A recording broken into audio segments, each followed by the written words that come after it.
Street raised, I was brought up with a G state. Peep game, those who didn't catch one to your brain. Stay in your lane, never wolfed it, boy, I never fake. Watch them break, watch them fall, still I remain. Never change, never try to come and rearrange. Never hate, never tripping on somebody's plate. That shit is lame, leave that type of shit for the dames. The streets don't play, they'll catch up, watch your life as capes. One game, homie, that you shouldn't play. There's real soldiers in the streets gunning every day. This shit is normal in the vital part of every day. It ain't great, but I'm loyal, so I'll never change. I keep repeating, but I mean it, never lose your way. Heed the warning and the missing just for talking brave. Fuck my enemies, two faces and all the snakes. Now for this matter, just name the time and name the place. We'll get it active, fuck the gap, and I mean face to face. You are now watching M.O.D Entertainment. What's good, G-Life? Now, as we continue the countdown of list of Varro neighborhoods by numbers in order, we left off at 9th Street, and as far as I know, at least from my knowledge, there's no barrio with 10th or 11th, meaning that that's the actual barrio's name, not as in a clique, the actual barrio. And as far as my knowledge goes, I don't believe that there's a 10th nor an 11th.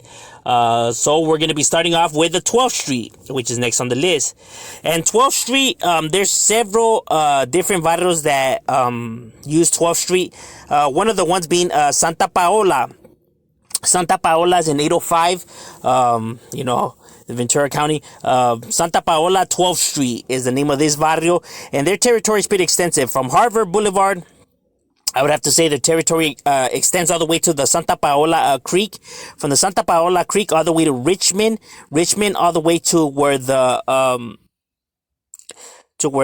Oak Street's at. So everything that's what's 12th Street is their main domain, their dojo. So through Satakoy, 11th, Citrus, 14th, High Street, Santa Paola Street, obviously, Main Street, all of that is considered their barrio, close to the Parque as well, to the last Padres Park. Through all of that area is what's considered their barrio. And Santa Paola has been right here already, an old school barrio, pretty large. And, one of these barrios that you definitely hear about and doing their thing over here, representing for theirs, you know what I mean? In the 805. Another barrio that uses the 12th Street is the Pomona 12th Street Sharkies in Pomona, the largest and oldest barrio within Pomona, one of the most recognized, feared neighborhood. Everything was close to Sharky's Park, Madison Park is their area, you know what I mean? Obviously 12th Street being their main domain, their dojo, that's the Pomona 12th Street Sharkies, and they definitely, the largest and notorious neighborhood within Pomona, one of the first neighborhoods that comes into mind when you think about the area of Pomona, and they have theirs on lockdown, you know what I mean? Obviously 12th Street being, like I said, their heart of their hood, their domain, and that is one of the, because several barrios branched off of the Pomona 12th Street Sharks. So, this barrio is well known within this area and continues to represent theirs and is definitely with the business.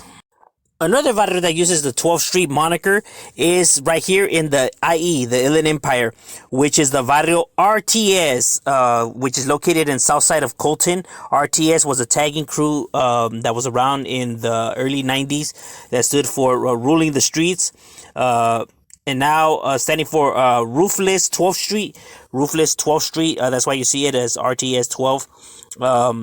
Their neighborhood is pretty extensive. Everything that's located on the south side of Colton. So throughout Ranch Avenue, from Ranch Avenue all the way to 5th, from 5th all the way to 12th, and from 12th all the way to Congress Street.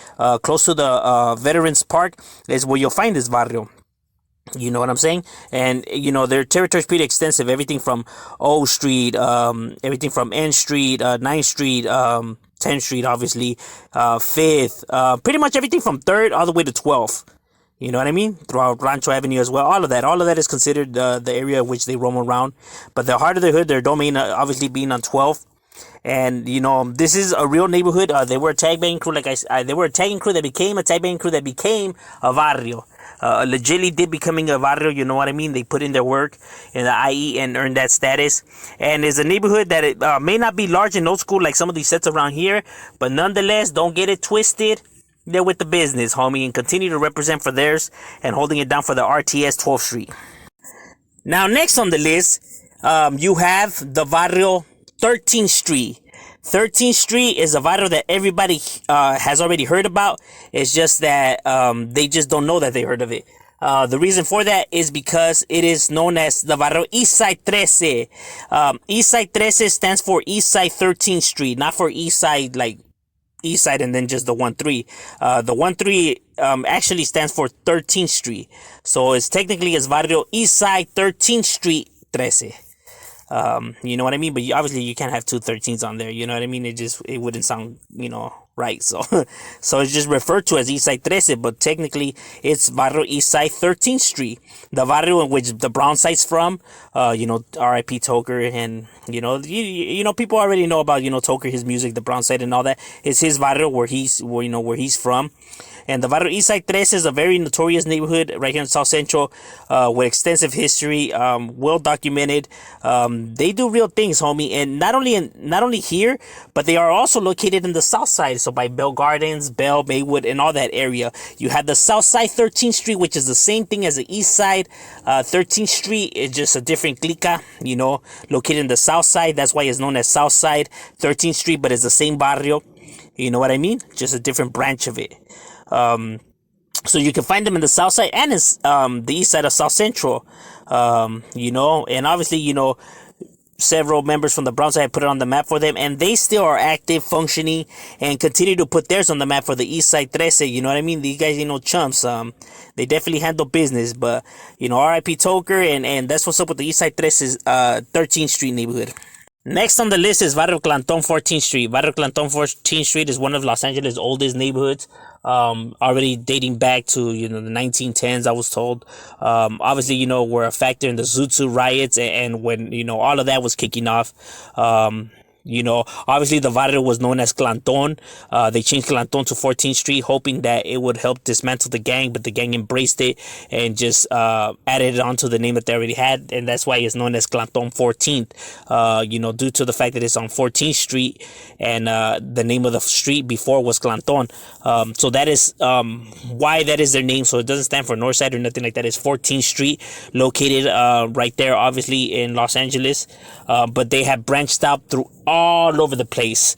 The A1A Valley, you can find them in San Jose. You can find them in other states, and all over Los Angeles, from South Central to the East Side to the West, to all over the place. You know what I mean? This neighborhood is obviously large, with more than 1,000 members to it. The Clanton neighborhood is definitely a barrio that you hear about, that is well documented. These guys ain't no joke, and they continue to still be, as deep and large and active and do their thing. But that's what's up with the Clanton 14th Street. Now, normally, I say that the barrio has to be attached. It has to be the name of the barrio in order for it to count. But I'm adding the Orphans 15th Street to this portion, because over here in Orange County, even though it's the same barrio Orphans that's in the west side of Los Angeles, right here in Orange County, they are located in 15th Street, and over here in Orange County, they always write Orphans 15th Street. It's rare that you see it where it's just Barrio Orphans without the 15. Right here is, it's always seen as Barrio Orphans 15th Street. Obviously they started in the west side of Los Angeles over there by 8th Street, 9th Street and everything. That's why they have clicas like that. But over here in Orange County, they are located in right here by the Garden Grove area, located right here on 15th Street, being their domain, their dojo. It's how you see it up, you know what I mean? It's always written. They have it tattooed on them. You always see it tagged up, alongside of it. That is the reason why I'm adding it to it, because even though the name of the barrio is Barrio Orphans, over here you just see it up always as Barrio Orphans 15th Street, right? That's their domain, their dojo, the heart of the hood, where they get it on in Kraken. So obviously, it's 15th Street. So it is attached to the name of the one over here. I get it's not attached to the one in the, west side of Los Angeles, but we're speaking on the one over here in Orange County. So it is known as Barrio Orphans 15th Street, and they are definitely large over here in Orange County, definitely with the business active. They get it on in cracking. The Orphans gang is not playing. It's another gang that's, spread out to several locations, not just in Orange County and LA, but you have them in San Diego. You have them in different locations. Orphans definitely does their thing. I got homies from Orphans. They get it on the crackers. Shout out to the homie Toker, that's my boy, putting it down for Orphans. And shout out to all the homies from Orphans that continue to put theirs on the map. But that's what's up with the Orange County Barrio Orphans 15th Street. Definitely still repping theirs. And here in San Francisco is where we're able to find the next barrio that's on the list, which is the barrio 16th Street. Barrio San Fran 16th Street, Vatos Locos is how this barrio is written. So that's Barrio 16th Street, Vatos Locos. Obviously located right here in the Mission area of San Francisco. Obviously on 16th Street being their domain, their dojo, the heart of their hood.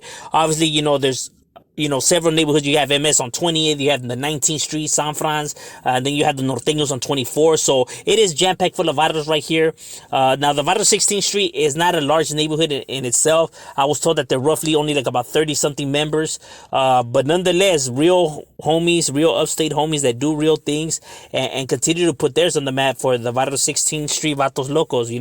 They still hold it down right here for theirs and for, the Sud representing over there in Northern Cali, and putting San Fran's on the map and their barrio, the 16th Street Vatos Locos. Now, as we make our way back to Orange County, right here to Santana, where we're able to find the next barrio. Now, I know that Santa Monica 13 uses 17th Street as well, but the name of the barrio is called Santa Monica, you know what I mean? 17th Street is just a clica, so that's why I'm adding the 17th Street barrio and not the Santa Monica one, due to that factor, because it's barrio, Santa Monica, while this is actually barrio 17th Street, right here located in Santana. Barrio 17th Street is, pretty active neighborhood. It's an average size barrio that has already been in this area for a cool minute since the 80s, that they were established. Very close to several barrios right there, like Silver Acres to 5th Street. It's pretty chaotic right there. You have several barrios, that are within that area, so making it pretty hectic. Their barrio is everything from what's Euclid Street, all the way to Westminster to Hazard Avenue to Harbor Boulevard. So everything that's in the middle is their barrio throughout Morningside Avenue, Fay. You can find them on New Hope Street that slices through their barrio, through Sunswept Avenue, but their domain, their dojo, the heart of their hood is obviously located on 17th Street. You know what I mean? Because you can find them throughout, 16th, 10th, all of that, but 17 being their domain, their dojo. That's where they get it on and cracking. This barrio is definitely with the business. You see the activity by these guys. You hear about the activity by these guys. These guys, slouches, homie. They definitely get it on and popping and continue to represent for theirs and put theirs on the map for the 17th Street and, still hold it down. And right here, we have the Barrio 18th Street. Barrio 18th Street, obviously, it's a well-known neighborhood, the largest, Sureño neighborhood, located in a bunch of different countries, not only countries, but almost like every state, with more than 55,000 members. And, spread out, through all over California as well. But they did come out of this area, Los Angeles, the west side of Los Angeles, right off of 18th Street on the corner, close to where the Rampart police station's at, where it was, due to the Rampart scandal, getting knocked down and everything like that. 18th Street, is a barrio that's still active with, dozens of clicas and, hundreds and thousands of members, spread out, throughout, all of Los Angeles. But this was their birthplace. They come out of here. They were a barrio that had been around since the early 70s. I know some people say, that they started before that. I could only go based on what I was told in the records and all that. It says early 70s. It could be possible that they were before that. So I would put them like time frame 60s or 70s. I know that they didn't start before that. And this virus, like I said, is spread like wildfire, and throughout everywhere. And they still continue to represent theirs and still hold it down for their barrio. That's what's up with the barrio 18th Street. Thank you for watching M.O.D Entertainment.